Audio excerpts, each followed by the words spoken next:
Art Snackers, welcome back to the channel. In case you're new here, my name is Roxanne, also known as By Bun, and I'm a mixed media artist and illustrator. So for this month's box breakdown video, I decided to go a little bit outside of my comfort zone, and by that I mean literally going outside. Yeah, so I'm a bit of a hermit. Yeah. Grab your August box and join me as I visit a very famous location here in Los Angeles. Yeah, you see it? That tiny little thing up on the giant hill? I trekked all the way up there just for you, snackers. Get ready for an exciting excursion because this is the ArtSnacks box breakdown.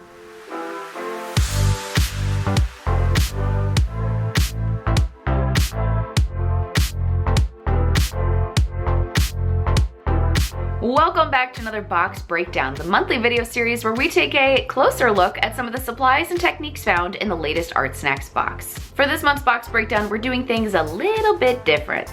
While I'll be reviewing each supply individually like we normally do here on the breakdown, you're actually going to see me use almost every item in the box right at the start of this video. And this is because I needed to prep a little travel kit to take with me to the observatory. That's right, I'm bringing you with me to the famous Griffith Park Observatory located here in LA. It was a hot summer day, and what better way to spend it than at this beautiful landmark. More to come on that, but let's get our supplies packed up and make a little watercolor travel kit so we can paint on the go. For this quick and easy kit, you're going to need a kneaded eraser, a bit of water, and a small recycled container. And then from this month's box, the Ticonderoga pencil, the Laquarelle Heritage paper, your Robert Simmons watercolor brush, and of course the Daler-Rowney Aquafine watercolor.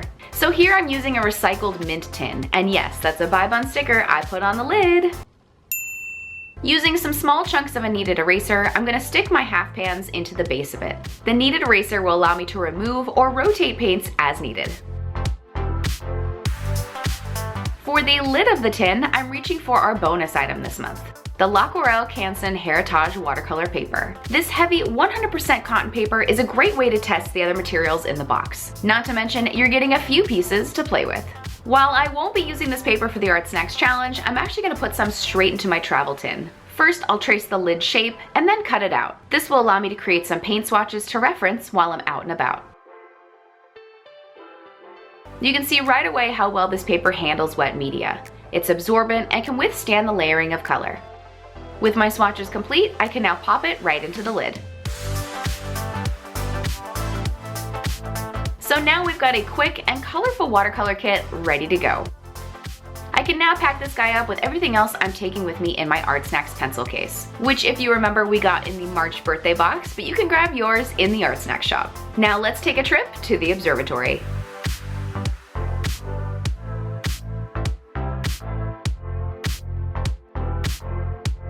So after a serious uphill trek, no joke, it was like a mile, I was immediately taken back by the crazy views and especially all the details on the building's exterior. That being said, I decided not to create a masterpiece or a single illustration, but rather a study, where I could quickly capture some of the lines, patterns, and shapes the building had to offer. With a spot picked out on the lawn in front of the observatory, I laid out a blanket and got to sketching. Working in a smaller watercolor sketchbook, I'm now reaching for the Dixon Ticonderoga No. 2 pencil. This classic No. 2 pencil is just so nostalgic. And this time around, they've teamed up with ArtSnacks to offer a fun little detail. The graphite core formula on this pencil makes it ideal for sketching. So here I'm keeping things super loose, capturing a general outline of the building and noting some details I want to get down into my sketchbook.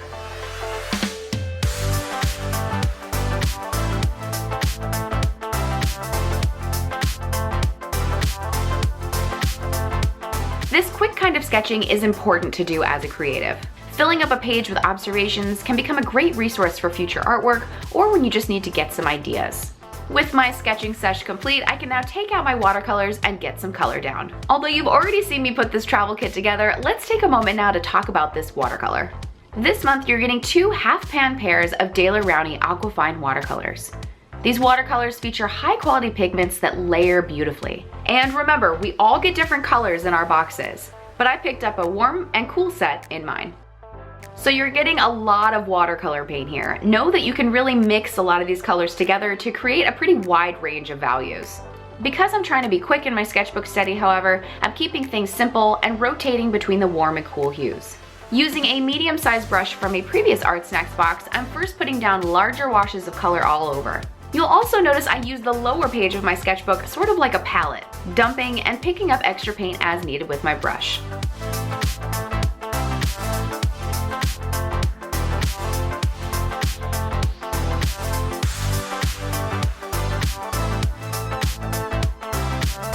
With the larger wash of color down, I now want to add in a bit more detail. For this, I'm grabbing the Robert Simmons watercolor brush from this month's box. We all got a round size 1 brush, and as you might have guessed it, this super fine stable brush is perfect for detailing. This little guy holds pigment and keeps its shape as I add in darker lines and shading all over. For this particular layer, it's almost like I'm drawing with the paint.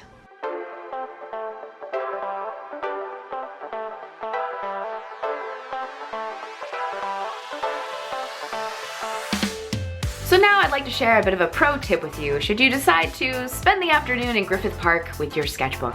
Don't visit this place in peak summer and in the late afternoon. It was jam-packed with people and so hot outside. My inner vampire was seriously melting.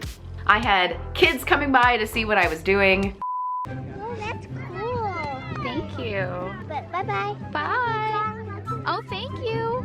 I had bugs here and there. And, yes, would you like to know what's especially fun? Having the sprinklers turn on while you're in the middle of working. Oh my god. Ah! Oh my god, oh my god, oh my god. I was just sitting and almost could have been sprinklered. I told you this was gonna be an exciting excursion. After the sprinkler incident, I decided to pack up my stuff and head back to my studio. My parking meter was up anyways. Returning back to my dry and temperature-controlled art studio, I was able to pick up exactly where I left off.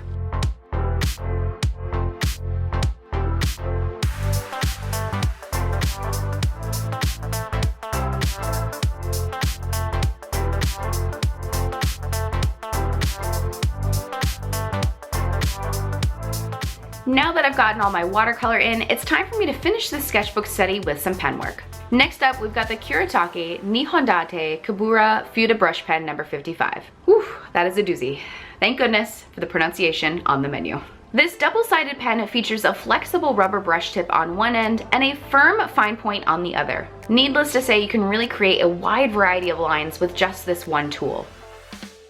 So now, the ink in this brush pen is water-based. So if you don't want any bleeding, you're gonna wanna be sure your page is completely dry. But don't let this deter you from using it with your watercolors. In fact, you guys saw me do this in last month's box breakdown. Just know you can use that same technique here to create an even wider range of value. I'm keeping things simple here though, and applying the pen as is on top of my watercolor layer. As you can see, I really fell in love with the fine tip on this pen. The firmness of it was just really fun to detail with.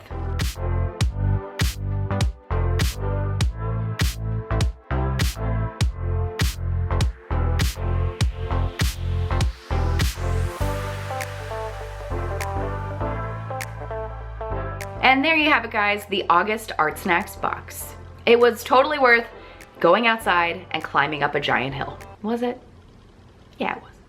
If you're new to ArtSnacks and want to start getting your monthly box, I will put a link in the description box below where you can sign up. Of course, while you're here, don't forget to give this video a like, subscribe for future box breakdowns, and follow ArtSnacks on social media. This has been another ArtSnacks box breakdown, and I'll see you all next month. Bye!